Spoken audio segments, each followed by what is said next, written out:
دنیا میں انسان کے لیے مادی لحاظ سے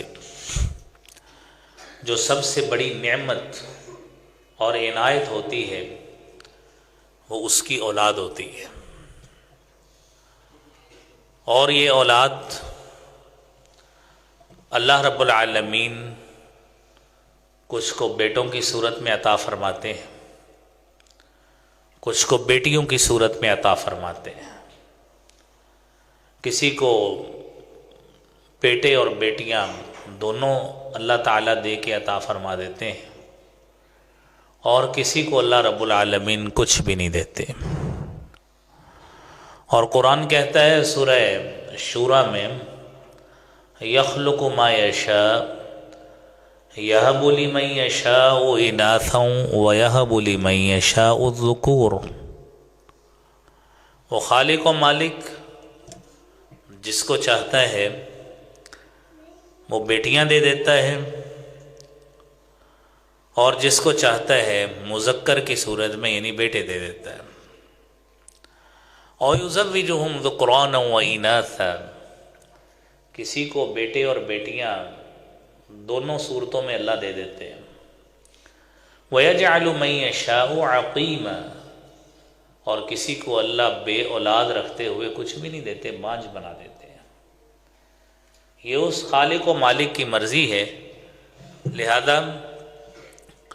جس کو اللہ رب العالمین اولاد دیتے ہیں اس کو سب سے پہلے سورہ تحریم کی آیت نمبر 6 کے حوالے سے جو آپ نے ابھی اس خطبہ مسنونہ میں سماعت فرمائی ہے کہ قُوا أَنفُسَكُمْ وَأَهْلِيكُمْ نَارًا،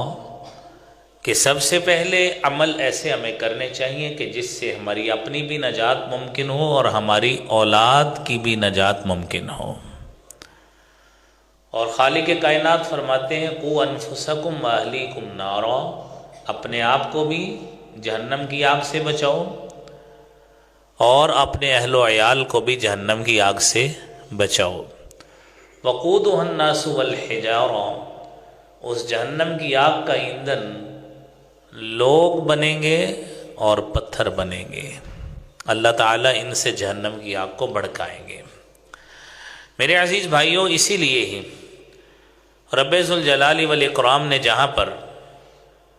ہم مسلمانوں میں مومنوں کو، والدین کو اہل و عیال کی نسبت اور ان کے رکھوالے بناتے ہوئے حکم دیا ہے نا کہ بچاؤ۔ صحیح بخاری کی 893 نمبر حدیث میں رسالت مآب صلی اللہ علیہ وآلہ وسلم نے ہم والدین پر جس طرح کی ذمہ داری عائد کی ہے، سیدنا عبداللہ بن عمر رضی اللہ تعالی عنہما حدیث بیان کرتے ہیں، نبی کریم صلی اللہ علیہ وآلہ وسلم فرماتے ہیں کلکم راع وکلکم مسئول عن رعیتہ، تم میں سے ہر ایک شخص راعی ہے، نگہبان ہے، محافظ ہے، ذمہ دار ہے، کسٹوڈین ہے، اپنے گھر کا نگران ہے۔ وَكُلُّكُمْ مَسْئُولٌ عَنْ رَعِيَّتِهِ، اور ہر شخص اپنے متحت جتنے بھی لوگ آتے ہیں ان کے بارے میں مسئول ہے، اکاؤنٹیبل ہے، جواب دہ ہے، اور ذمہ دار اس طرح ہے کہ اس کی ذمہ داری کے حوالے سے اسے پوچھا جائے گا۔ آپ صلی اللہ علیہ وآلہ وسلم فرماتے ہیں الامام راع ومسئول عن رعیتہ، وقت کا حکمران ہو، امام ہو، قائد ہو، لیڈر ہو، وہ اپنی جگہ پہ راعی ہے، اور اس کے جتنے بھی اس کی رعایا میں لوگ ہیں ان سب کا وہ جواب دہ ہے، اکاؤنٹیبل ہے، ذمہ دار ہے کہ ان کی تربیت کس طرح کی ہے، اور پھر وہ عمل کس طرح کے لوگ کرتے ہیں، آپ کا اس پہ کتنا کردار ہے۔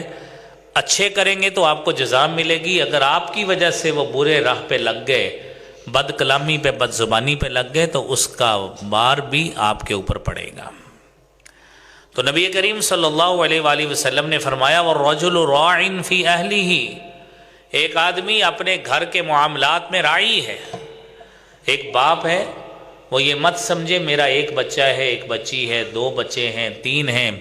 یا میری اولاد ہے ہی نہیں ہے، چلے بیوی ہی ہے، وہ اپنی بیوی کا ہی ذمہ دار ہے۔ وَهُوَ مَسْئُولٌ عَنْ رَعِيَّتِهِ، میرے نبی کریم صلی اللہ علیہ وآلہ وسلم فرماتے ہیں کہ وہ اپنی رعیت کے بارے میں مسئول ہے،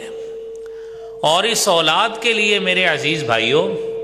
ان حقوق میں بڑی بات یہ شامل ہے کہ ہم ان کو جہنم کی آگ سے بچائیں۔ اور دوسری اہم بات ان حقوق کے حوالے سے یہ ہے کہ اولاد کو نیک عمل کی طرف لگائیں۔ بچہ بچپن میں ہی ہو تو اس کی اچھی تربیت کریں۔ ابتدا میں جو بچہ جس عمر کا بھی ہے اس عمر کے حوالے سے جو بچہ وہ اچھی بات سیکھ سکتا ہے، والدین کے لیے ضروری ہے، ذمہ داری ہے، ان کے اوپر فرض ہے کہ ان بچوں کا حق، جن بچوں کو اپنی چھوٹی عمر میں احساس نہیں ہے کہ یہ حق کیسے وصول کرنا ہے، یہ والدین کی ذمہ داری ہے کہ اپنے اوپر فرض گردانتے ہوئے اس اولاد کا اس کو حق دیں، اس کو نیک عمل پہ لگائیں۔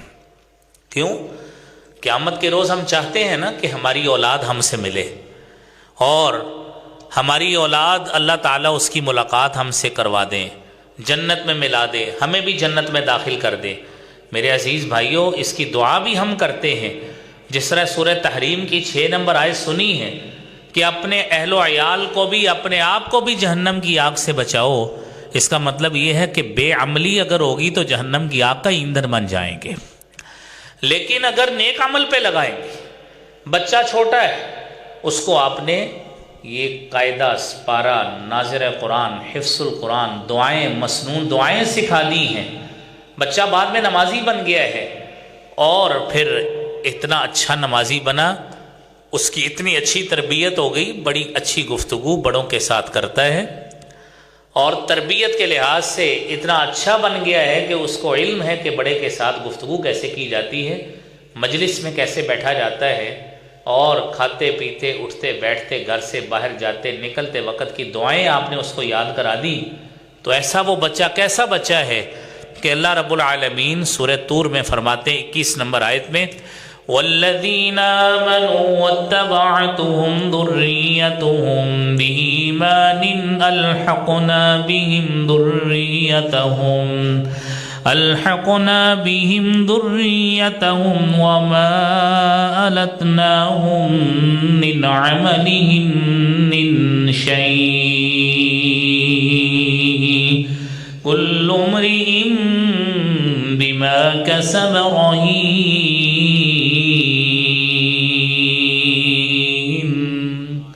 وہ لوگ جو ایمان لائے، وَاتَّبَعَتْهُمْ ذُرِّيَّتُهُمْ بِإِيمَانٍ، اور ان کی اولاد بھی اسی طرح ہی ایمان کے حوالے سے ان کے پیچھے چلی۔ آپ مومن تھے، بچے بھی اسی طرح